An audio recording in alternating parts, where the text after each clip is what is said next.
local certo. Eu gostaria que você abrisse sua Bíblia em Efésios capítulo 3, verso 12.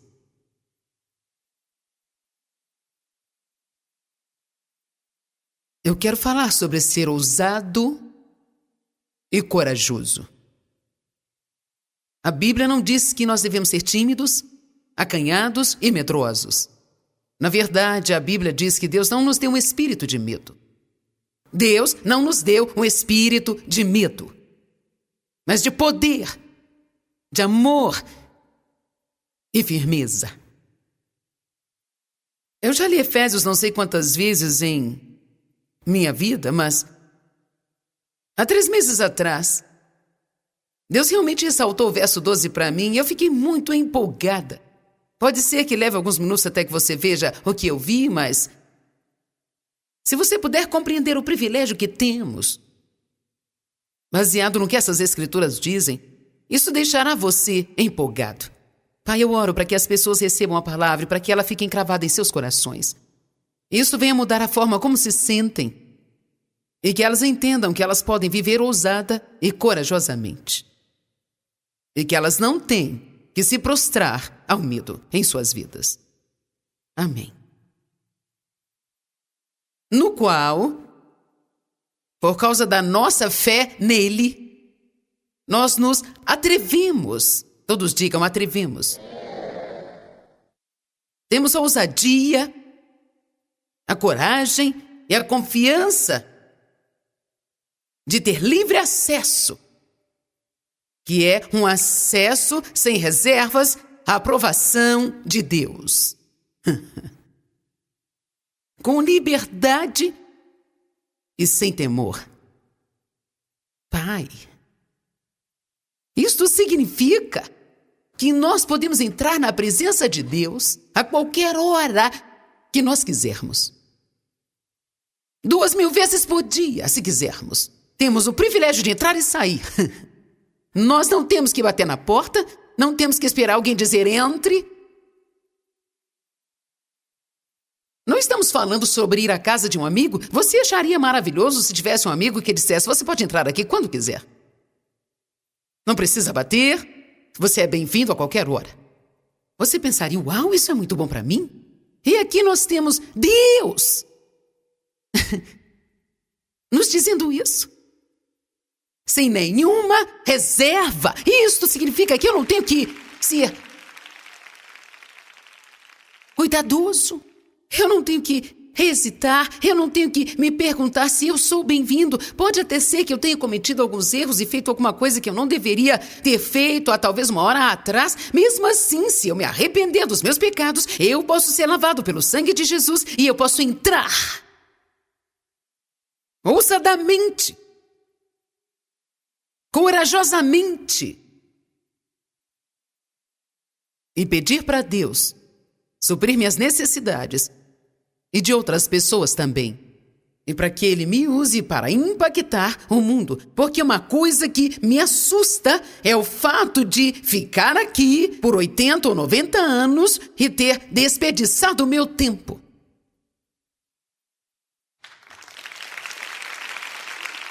Eu tenho fome de fazer a diferença. Eu quero que Deus fique contente por ter me criado. A Bíblia diz que Ele tem nos dado dons, mas o Mestre retornará e nós teremos que lhe prestar contas do que nós fizemos com os dons que Ele nos deu. Nós não queremos ser como aquele rapaz em Mateus 25 que diz que ele enterrou seu talento porque ele estava com medo que Deus fosse um Deus que repreende. Há tantas pessoas que têm tanto medo de cometer um erro que elas não querem fazer nada. E se eu me perder? E se eu me perder? E se eu me perder de Deus? E se eu errar? E se eu errar? E se eu me perder de Deus? Sabe o que Deus me disse? Se você se perder de mim, eu te encontrarei.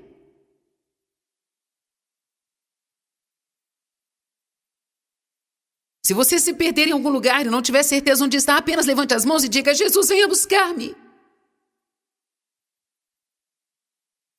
estou confuso, eu não sei o que estou fazendo, eu me perdi em algum lugar, eu pensei que tivesse tomado a decisão certa e fiz besteira porque agora a minha vida está uma bagunça. Você sabe, talvez você não saiba o quanto é valioso ter um coração correto. Veja, meu desempenho não é tão bom sempre. Mas eu tenho uma coisa em meu favor, eu acredito que você também. Eu amo Deus. Eu amo meu Senhor. Eu amo o Senhor Jesus loucamente, desesperadamente, radicalmente. Amém? Imagino que você também o ame, ou você não estaria aqui no sábado de manhã? Você poderia estar fazendo outra coisa, porque há muitas coisas que as pessoas que trabalham duro a semana inteira podem fazer no sábado de manhã, além de vir e sentar-se aqui. Principalmente aqueles que já tiveram aqui todo fim de semana. Pode ter sido realmente fácil para você dizer... Nós precisamos perceber que o que realmente importa para Deus é o relacionamento e não o desempenho.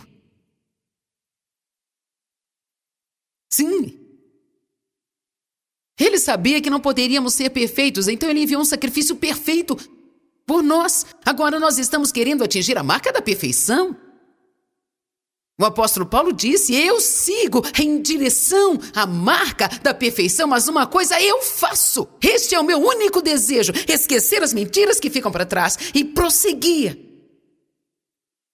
Por que ele diz prosseguir? Porque o diabo vai tentar pará-lo a cada passo que você der. Provavelmente a ferramenta número 1 que o diabo usa, você pode não estar consciente disso, mas é o medo, medo, medo, medo, medo, medo, medo, medo, medo, medo. Eu tenho medo de cometer um erro, medo de parecer tolo, medo de ser julgado, medo de ser criticado. Tenho medo de falhar, eu tenho medo de ser zombado. Tenho medo de que isso não seja exatamente o que Deus quer que eu faça. Medo, medo, medo, medo, medo. Tudo o que o medo faz é parar totalmente o nosso progresso.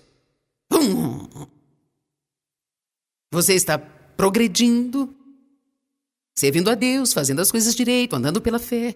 Então, de repente, sem haver nenhuma justificativa para isso, de repente, você tem um dia ou dois ou até mesmo uma semana. É como se você sofresse um ataque na mente sobre medo. E quando isso acontece, você tem que fazer o que 2 Coríntios 10, 4 e 5 diz. As armas da nossa milícia não são carnais, mas poderosas em Deus para derrubar fortalezas, destruir imaginações e toda altivez que se exalta contra a verdadeira sabedoria de Deus. Nós precisamos lutar com o diabo usando a palavra, e quando o medo vier contra nós, ao invés de deitarmos e dizermos, eu estou com medo. Quer saber, sempre cometemos um grande erro. Nós repetimos muito o que o diabo diz para nós. Você me ouviu? Eu disse, nós repetimos muito do que o diabo diz para nós. Mas o que precisamos repetir é o que Deus diz para nós.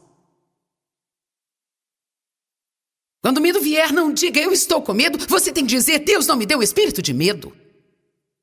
Por que você acha que Davi e Josué e muitos dos grandes homens de Deus que nós lemos no Velho Testamento, por que você acha que eles dizem repetidamente, eu não temerei? Eu não temerei. É porque eles estavam sendo atacados pelo medo. Eles estavam sentindo medo. Então eles lutavam contra isso dizendo, eu não temerei. Deus é comigo. Eu não temerei. Este é o único motivo que nós temos que ter para não viver com medo. Deus está comigo. Deus está comigo. Às vezes nós estamos quase totalmente imobilizados pelo que as pessoas pensam. Nós ficamos com tanto medo de parecermos errados. Bem, qual é o problema? O que está feito, está feito. Eu cometi um erro. E eu me perdi de Deus. Nós achamos que o mundo inteiro vai dizer, eu me perdi de Deus. Vou lhe dizer uma verdade, se fôssemos mais sinceros, de fato teríamos mais respeito do que tentando esconder as coisas, sabe? Alguém escutou o que eu disse?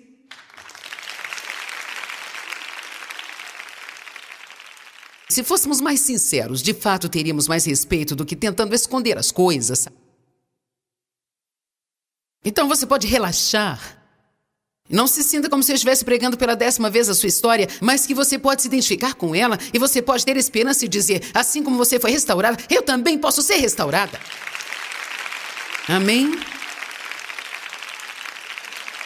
Eu realmente imploro a você que seja mais honesto com as pessoas. Às vezes, até com Deus, temos áreas de superioridade.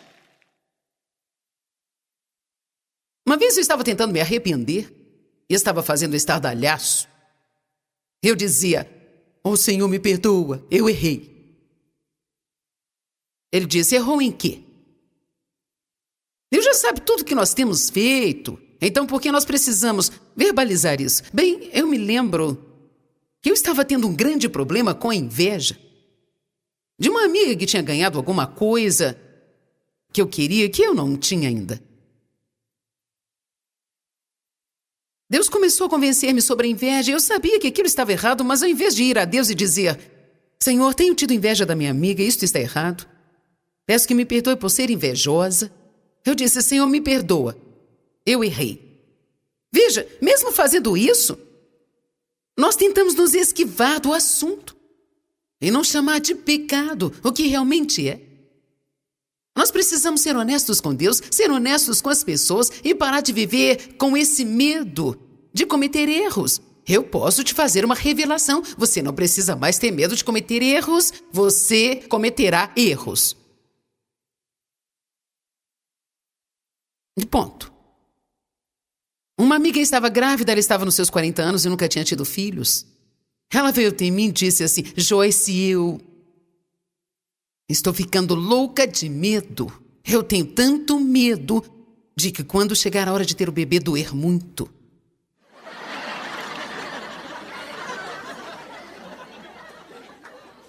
Eu disse, eu posso aliviar todos os seus temores. Vai doer mesmo.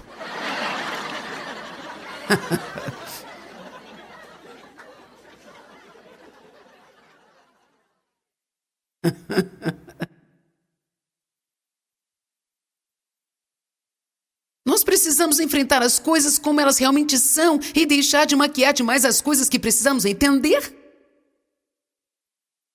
Eu vou tratar o problema hoje, pedindo coisas para Deus, coisas para as pessoas. Uma das razões por que as pessoas não pedem audaciosamente é porque elas têm medo de serem rejeitadas.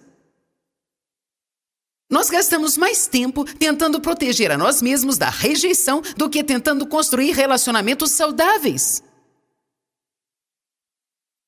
Como é que uma mulher quer que o seu marido adivinhe o seu pensamento? Em vez de dizer, você me leva para jantar, nós o deixamos louco porque ele não nos convida. Ele disse, você quer sair para jantar, por que você não fala? Bem, eu acho que você deveria pensar sobre isso. Bem, eles não pensam sobre isso. Pelo menos não a maioria deles. Porque os homens são lógicos e as mulheres são emocionais. Sua lógica é se você quer sair, então fale.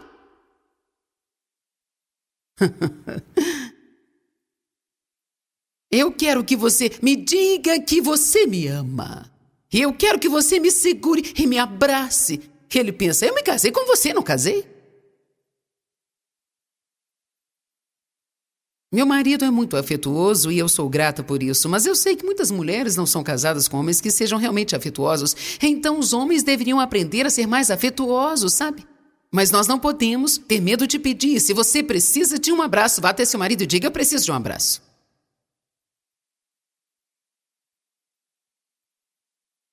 Sabe, eu sei que algumas de vocês mulheres, suas teimosas, estavam lá fazendo assim. Eu vi algumas de vocês fazendo isso.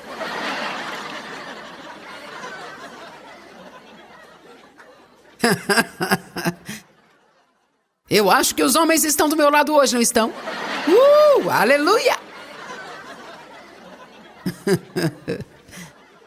Quando eu volto para casa depois das conferências, geralmente estou muito emocionada porque eu tenho que ministrar para vocês, tentar fazer o melhor. E quando eu vou para minha casa, eu geralmente estou mais esgotada emocionalmente do que fisicamente. Realmente fico muito emocionada, fico assim o resto do dia e no dia seguinte. Eu posso ter meus sentimentos feridos muito facilmente, eu posso chorar facilmente, e eu faço todas aquelas manhas que as mulheres estão acostumadas. David uma vez chegou em casa e disse, eu vou jogar golfe. E eu passei o resto da noite e o dia seguinte todinho chorando. Porque eu não podia acreditar que ele não entendia que eu precisava de atenção.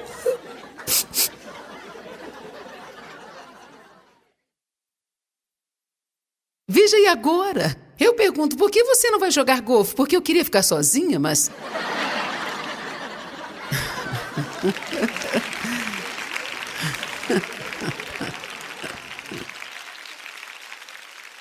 Ele vai jogar esta noite. Nós vamos voltar para a cidade, vamos comer, fazer algumas compras, voltaremos para casa e vou começar a minha terapia da cadeira. Eu realmente preciso da terapia da cadeira. Você se senta lá e olha para fora da janela e fica olhando e olhando e olhando. E quando eles saem, você pode ter o controle remoto só para você e pode mudar para todos os canais que você quiser.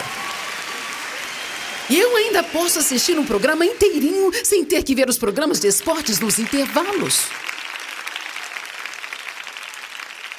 Eu odeio quando ele diz, eu quero ver o placar, e então eu digo, ai, temos que ver isso!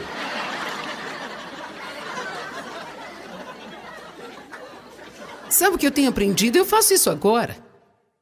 Porque eu estou muito mais segura em quem eu sou e não tenho medo de ser rejeitada. Anos atrás eu ainda tinha muitas dessas dificuldades em minha vida e se eu precisasse de atenção ou necessitasse de um abraço extra, eu não falava para ninguém. Porque nos lembramos da dor e da rejeição. Quando você é rejeitado na sua vida, deixe-me te dizer algo, não há nada mais doloroso do que a dor de você sentir que você não é alguém querido. Às vezes nem percebemos o que é porque nós nos encolhemos bem intimamente de Deus e das pessoas e nós não deixamos as pessoas se aproximarem de nossas vidas porque nós temos medo de que elas acabem nos machucando e nos rejeitando. Nós precisamos parar de ter medo de nós mesmos, medo de sermos rejeitados. Eu amo esse verso porque ele diz que temos um acesso sem reservas e somos aprovados por Deus. Gente, e nós podemos ser ousados e podemos entrar ousadamente, sem medo, em sua presença. Ele não vai nos condenar. Ele não vai falar sobre os erros que cometemos. Ele estará lá para nós. Agora, uma das coisas que eu quero dizer para você é como nós oramos. Se você se escutar orando e escutar a oração de outra pessoa, é uma palavra que todos usamos nas orações. Que eu acho que nós precisamos ao menos tentar tirar do nosso vocabulário, que é a palavra apenas. Bem, Senhor, se você apenas me der este emprego, eu ficarei grato. Bem, Senhor, você pode apenas parar esta dor de cabeça. Ó Deus, se eu apenas pudesse ter paz por um dia, ficarei feliz. Jesus, se você apenas me mostrasse o que fazer, eu faria. A palavra apenas, neste contexto que nós estamos olhando, significa que isso é o suficiente para nós.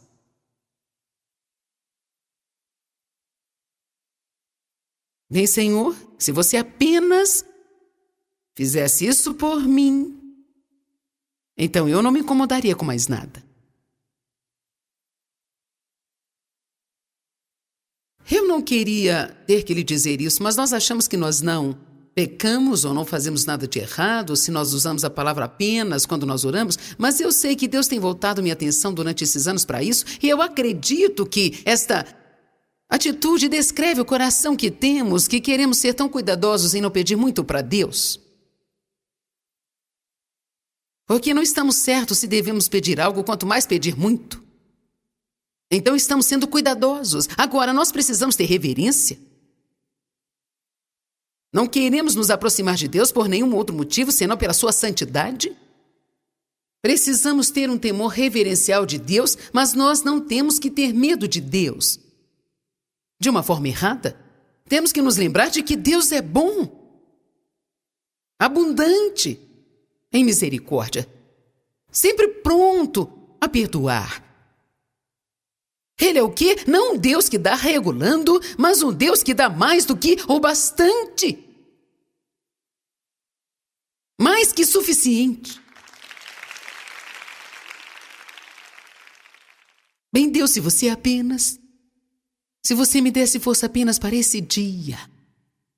Por que não dizemos, Deus, me dá força para todos os dias da minha vida? Não, Deus, se você apenas curasse esta dor. Mas Deus, me cura do alto da cabeça até a sola dos meus pés, por dentro e por fora, e deixe-me caminhar na saúde divina.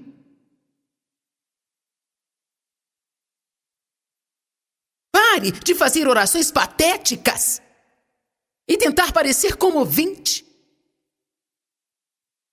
Eu acho que às vezes sentimos tanta pena de nós mesmos que vamos a Deus esperando que Ele sinta pena de nós também. Eu posso te dizer, Ele não sente. Isso não significa que Ele não tenha compaixão, mas você pode ser um coitadinho ou pode ser poderoso, mas não pode ser os dois. Você tem que decidir se quer chegar diante de Deus com uma atitude patética. Deus, se você fizer apenas isso, se fizer apenas aquilo, Deus, eu não vou te pedir muito, não quero te incomodar, se fizer apenas isso por mim. Não temos que chegar ao trono ousadamente, com reverência e temor, mas ousadamente através de Jesus, dizendo, sabe Deus, eu sei que eu não mereço nada, mas eu vim, não em meu nome, mas no nome de Jesus. Eu acredito que há muitas coisas que você quer fazer aqui na terra e eu creio que você quer me usar, porque a Bíblia diz que você escolhe o fraco e as coisas tolas do mundo para confundir as sábias. E francamente, eu não posso te servir adequadamente se eu me sentir um monte de lixo o tempo inteiro. Então eu preciso que o seu poder me cure e se manifeste em meu corpo. Então eu quero orar, eu quero adorar, eu quero servir e eu quero ajudar. O meu corpo é seu templo e se você não pode fazer nada através de mim, de outras pessoas que estão vivendo aqui, então você não vai conseguir nada nesta terra. Então eu venho ousadamente.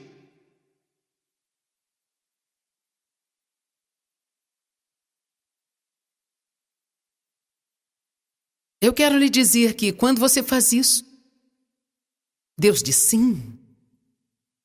Tem alguém que eu posso usar. O que é fé? É ousadia, é coragem, é confiança, é confidência. Fé não é ter medo, medo é o oposto da fé. Comece a escutar a si mesmo, seja honesto consigo, mesmo que eu tenha pregado esta mensagem 5 vezes durante este ano, ou algo assim, eu ainda me ouço dizendo apenas quando eu oro também, gente. Como eu disse, não estou tentando inventar uma doutrina chamada doutrina do apenas, onde você não pode mais usar a palavra apenas, mas eu estou tentando chegar à raiz de uma atitude. Quem entendeu? Eu estou tentando chegar à raiz de uma atitude que eu creio que nós temos. É como uma mulher que veio ao altar por oração e ela estava muito tímida e disse, o que é que você precisa? Ela disse, muito temerosa, ela disse muito timidamente assim, eu posso te pedir 2 coisas? Eu me lembro de uma mulher com quem eu estava falando numa loja e eu perguntei como era o seu pagamento, se eles pagavam por comissão ou por salário fixo. Ela disse, temos metas para cumprir e se não cumprimos, perdemos o emprego. Eu disse, e como é que vai ficar mais tarde? Ela disse, bem, vai ser difícil, eu estou com medo e eu não sei o que eu vou fazer, o que vai acontecer. Ela era uma mulher cristã e eu estava vendo. Então, eu disse, por que você não ora para que Deus te abençoe e quando as pessoas entrarem na loja para comprar, venham até você e compre? E ela disse, você quer dizer que posso orar sobre dinheiro? Você quer dizer que eu posso orar sobre qualquer coisa? E Deus, sobrenaturalmente, vai enviar para mim? Eu disse sim. Você pode pedir qualquer coisa para Deus. E sabe, aqui está a minha mentalidade. Eu vou pedir a Ele qualquer coisa e se Ele não quiser me dar, Ele não dá.